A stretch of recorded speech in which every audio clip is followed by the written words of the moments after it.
Buen día, mi nombre es Isaac Briceño y hoy les voy a hablar sobre Luis Echeverría Álvarez. Luis Echeverría Álvarez, nacido el 17 de enero de 1922, fue un presidente que gobernó México durante el sexenio de 1970 a 1976.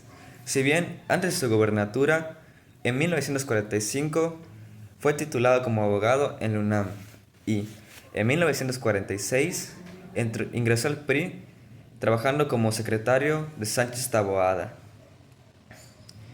Fue oficial mayor de la SEP y oficial mayor del Comité Ejecutivo Nacional del PRI. Una de las acciones por la que este presidente destacó fue que rompió con el modelo económico denominado desarrollo estatal, el cual prevaleció por muchos años en México. De esta manera implementó el suyo, el cual denominó como desarrollo compartido. Este tema lo hablaremos en un instante.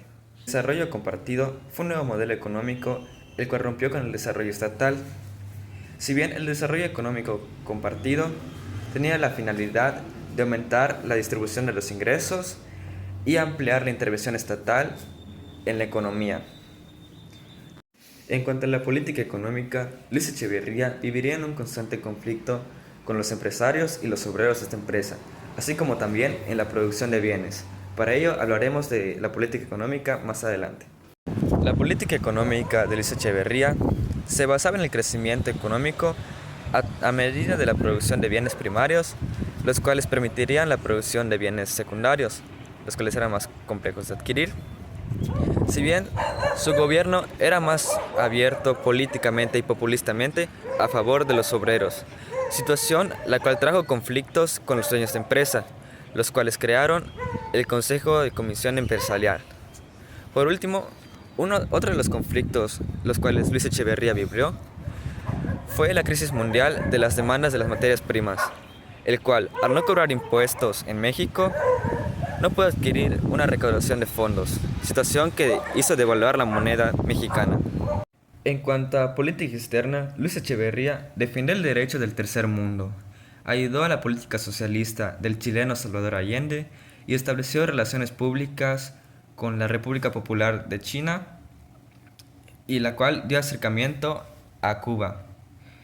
De igual manera, mediante la representación de México ante la ONU, estableció la Carta de Derechos y Deberes del Estado, la cual fue afirmada en 1974.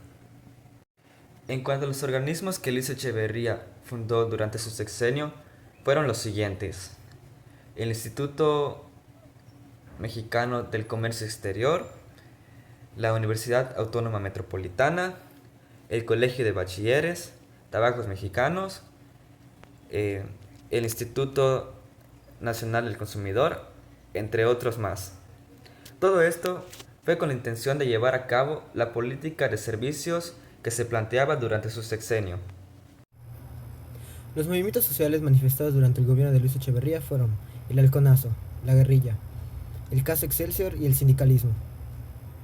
El halconazo ocurrió el 10 de junio de 1971 y fue la represión por parte de un grupo de policías conocido como halcones de una manifiesta por estudiantes, los cuales cuestionaban la falta de democracia en los sindicatos y universidades.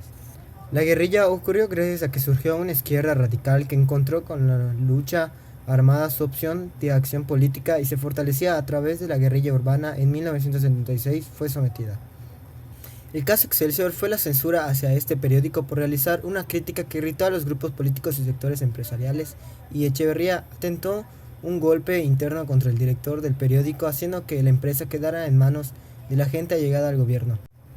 El sindicalismo fue un movimiento que hubo por los beneficios económicos no alcanzaron a todos los sectores de manera justa y por la falta de democracia en el sistema político.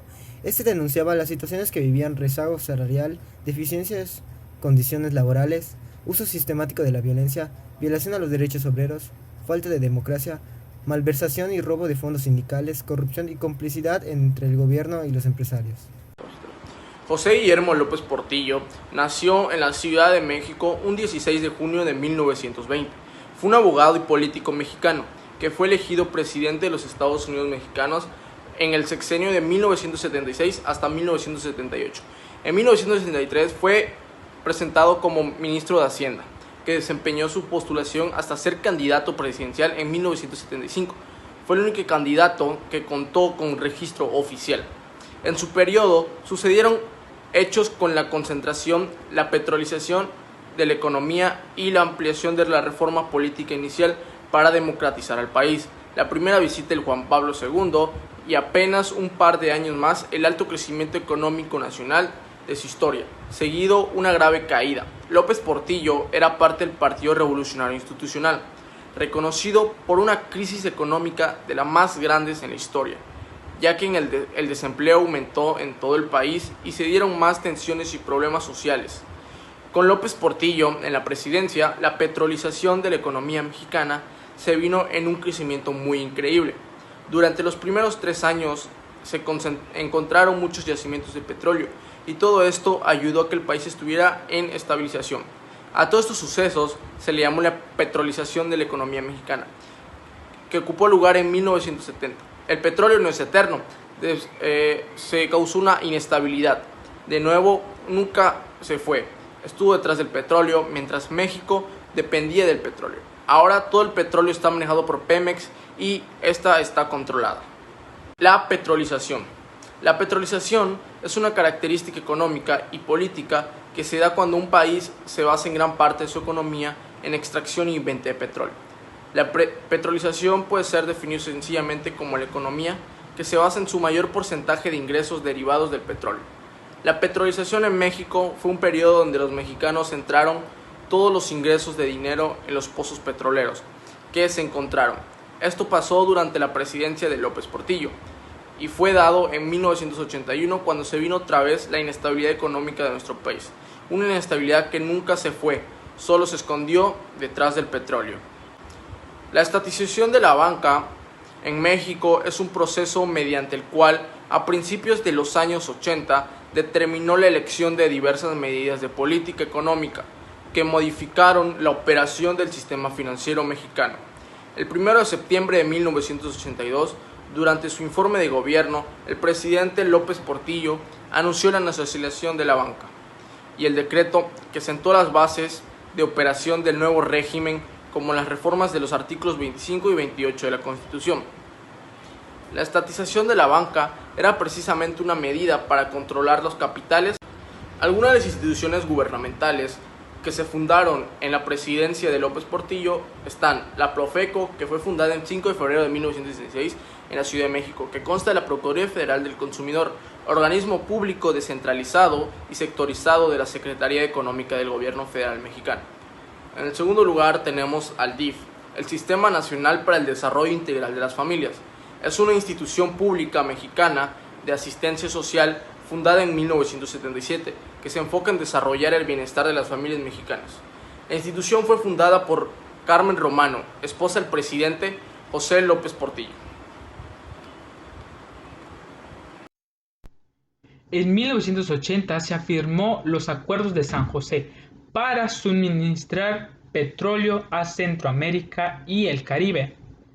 Se buscó un nuevo acercamiento con el Vaticano, mismo que quedó manifiesto en 1979 con la visita del Papa Juan Pablo II.